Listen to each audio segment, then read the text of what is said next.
Magandang araw po sa inyo lahat. Welcome po sa Makapili TV. Lumalapit na po talaga ang eleksyon at nagsimula na nga po ang mga proclamation rally ng mga iba't ibang partido dito sa ating bansa. So nauna na pong nagpasiklab ang partido ni Pangulong Bongbong Marcos at kumbaga sila yung naunang tumirada. So, kumbaga sa kanila nang galing yung first blood na tinatawag dahil sa mga patutsada nga nila na tila sinasabi nga ni Pangulong Bongbong Marcos na yung karamihan sa mga kandidato ay para daw mga pinabili lang daw ng suka at binigyan na daw ng COMELEC ng Certificate of Candidacy at tumatakbong bilang senador ngayong darating na eleksyon. So doon medyo kung titingnan mo hindi naman napaka-generalize yung sinabi niya. So hindi mo pa mapipigure out kung sino yung mga tinutukoy ni BBM. Pwedeng yung mga makakaliwa, pwede yung mga independent, pwede yung mga sabihin natin nagnanais pero mahina yung kakayanan na makapaglunsad ng kandidatura pang nasyonal.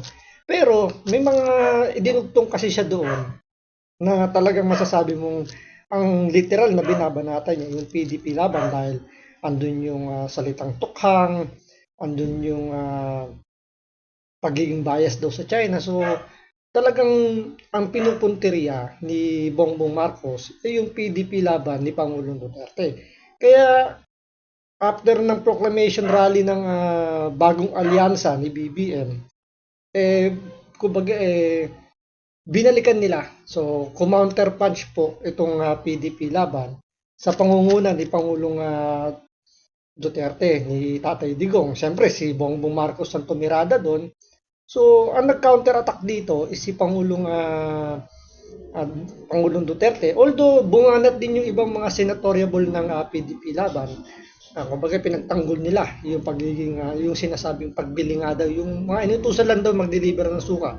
Pero mas tumatak po yung mga binitawang salita ni Pangulong Duterte at yun po yung talagang iniyakan po ng mga administrasyon po at partikular yung mga kongresista, mga young guns talagang nag-react doon sa mga binanata ni yung mga banat ni Pangulong Duterte kaya naging controversial na naman po si Pangulong Duterte at sa tingin po natin naging advantage po yun dahil mas nagiging interesting po yung kanilang partido compare doon sa administration slate. Kaya ito pag-usapan po natin, panoorin po natin itong balitan to. Pero syempre bago ang lahat, kung hindi ka pa nakasubscribe sa Makapili TV, baka pwede naman po pakipindot po muna yung subscribe button. At the same time, palike na rin po ng video, wala naman pong bayad yan. Kaya pindot na. So ito, panoorin po natin itong mga binitawang salita ni Pangulong Duterte at iniyakan po ng maigi ng mga administrasyon, mga detractor, yung mga against sa mga Duterte. So ito, panoorin po natin. Rodrigo Duterte, kaugnay sa umano'y pagpatay sa 15 senador. Nais nilang siyasatin ito ng NBI. At tila may pasaring din dito si Pangulong Bongbong Marcos. Nakatutok si Jandy Esteban ng GMA Regional TV. Patay natin, makapatay tayo ng mga 15 na senador, pasok na tayo lahat. The only way to do it is to pasabugin na lang natin yung Matapos ang pahayag na ito ni dating Pangulong Rodrigo Duterte, tila may pasaring si Pangulong Bongbong Marcos, bagamat wala siyang direktang pinangalanan. Narinig lang natin nung isang araw, wala daw pag-asa. Siguro, kali nga, wala silang pag-asa. Kaya papatay na lang sila ng 15 na senador. Ay, talaga, sabagay. Mahirap naman yung ibang tao. Ang iniisip lang nila, ang kaisa-isang solusyon sa lahat ng problema ay pumatay pa ng Pilipino. So dito, halatang halata itong si Pangulong Bongbong Marcos talagang nagpipilit na gayahin yung estilo ni Pangulong Duterte. Yung sense of humor ba? So, yun yung wala itong si Pangulong Bongbong Marcos na hindi niya makukuha kahit kailanman dito kay Pangulong Duterte. Parang lumalabas ngayon itong si Pangulong Bongbong Marcos ay isang patola. So, pinapatulan niya lahat ng sinasabi ni Pangulong Duterte. Nagiging big deal. So, 6 na taon naging presidente si Pangulong Duterte. Parang kailan ba siya naging seryoso? Siguro sa 1,000 sinabi niyang seryoso, sa 1,000 sinabi niya, siguro ilan lang doon yung seryoso, siguro madalang na yung isa, dalawa. So most likely, puro pabiro yung mga binabanat ni Pangulong Duterte. Pero parang i-additional na natin yung 3 taon pa ni BBM. So 9 years na pong ginagawa yan ni Pangulong Duterte. Pero parang sa kanila, puro big deal, laging siniseryoso. In short nga po, mga patola. Pinapatulan nila lahat ng sinasabi ni Pangulong Duterte. Sa bagay, hindi natin masisisi. Lahat kasi ng mga binabanat ni Pangulong Duterte, talagang, although pa joke yun, talagang tinatamaan sila ng todo.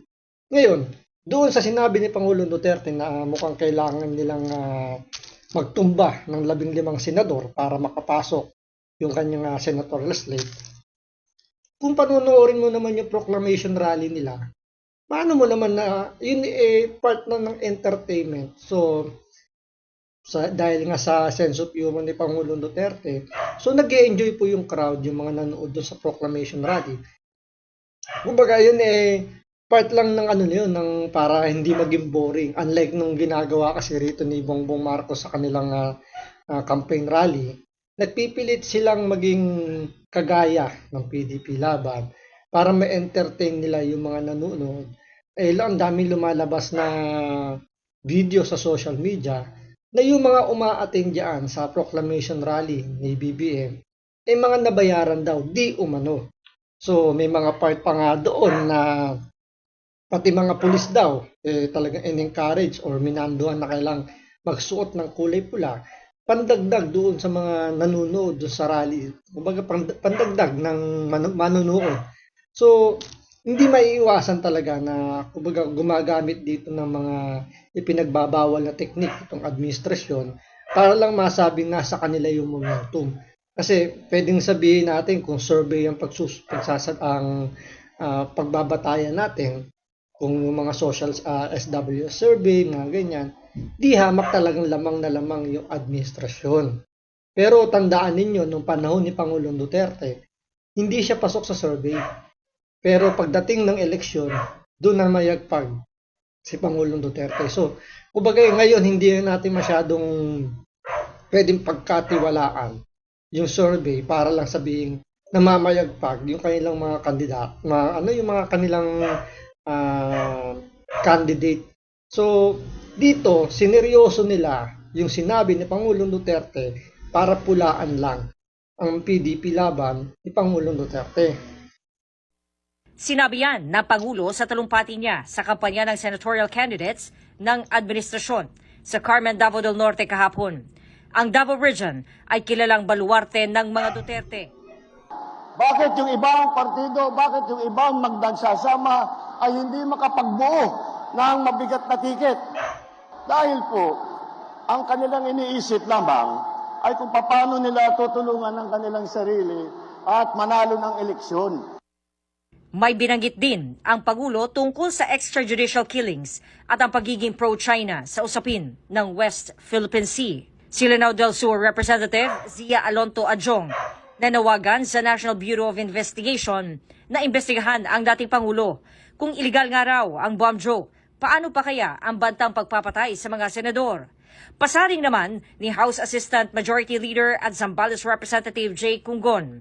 Baka ang tingin daw ng dating Pangulo ay above the law siya dahil sa mga ginagawang pagbabanta. Sinisikap pa ng GMA Integrated News na makuhanan ng reaksyon.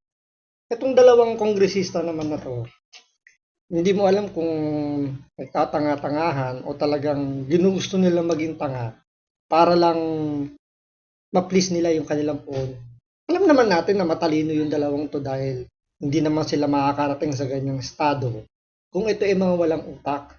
Pero dahil nga sa kailangan nilang ipagtanggol yung kanilang puon, kailangan nilang ma-please yun para kumbaga sulit naman yung natatanggap nilang ayuda, kailangan nilang gawin na magpakatanga at ipagtanggol sila para alam niyo yun na makasabi lang na kahit sablay na yung kanilang argumento, ipipilit nila. Tulad niyan, gusto nilang paimbestigahan sa NBI, yung sinabi ni Pangulong Duterte, Dahil ang punto ni Adyong, yung bomb joke nga daw, punishable by law. Bakit itong ginawa ni Pangulong Duterte ay hindi? So doon pala makikita mo na napakalayo ng argumento. Unang-una, wala naman po sa public transport si Pangulong Duterte. Yan po ay public, although public siya pero nasa private place. So hindi naman siya ganun ka-intense, hindi naman sabihin natin, tsaka yung pinanggagalingan naman ay talagang halatang nagbibiro si Pangulong Duterte. Kaya itong dalawang kongresistang to, sinoplak po ng NBI. So ito, pakinggan po ninyo yung sinabi ng NBI tungkol dito sa rekomendasyon na itong dalawang kongresistang to. Aksyon si dating Pangulong Rodrigo Duterte. Mawalang galang na si kay Congressman Adyong at sa iba pa na congressman natin. Congressman Adyo, mawalang galang daw kung medyo pagsasabihan kayo rito. Yung pagiging eng-eng ninyo, mukhang sasulungatin ito ni NBA Director General Santiago dahil mukhang kailangan nyo munang intindihin maigi yung mga sasabihin niya. Baka kasi hindi pumasok sa kokote ninyo. Ito, pakinggan ninyo. Nag-i-instigate sila na mag-imbestiga ang NBI. Hindi naman sila yung tinatakot, yung mga senador. Doon pa lang, number 1, bukol kagad. Tama nga naman si NBA Director. Ang sinasabihan ni Pangulong Duterte ay mga senador. Pero bakit sila yung nag-react? So, meron bang senador na humingi ng tulong sa kanila para paimbestigahan? So, ibig sabihin, mga inutil ba yung mga senador at hindi nila kayang kastiguin si Pangulong Duterte? Kung yun mali yung kanyang ginawa. Pangalawa, alam din ng mga senador na nagbibiro si Pangulong Duterte. So, hindi nila masyadong tinake as serious. Pero itong dalawang kumag na to, masyadong nagmamarunong at kailangan nilang mag-react agad na hindi naman sila yung pinatatamaan. Buti kung sinabi ni Pangulong Duterte na kailangan sunugin ng buong Kongreso, yung House of Representatives, para maubos ang mga buhay, doon pwede silang mag-react. Pero senador ang sinabihan ni Pangulong Duterte, yung dalawang kumag yung pumiyok. Dapat yung mga senador, kung sino man, silang magreklamo. Kung alam nila na sila yung tinatakot na ipapatay. Deklarasyon ni Presidente Digong, ay kitang-kita ng tao na nagjojoke lamang siya.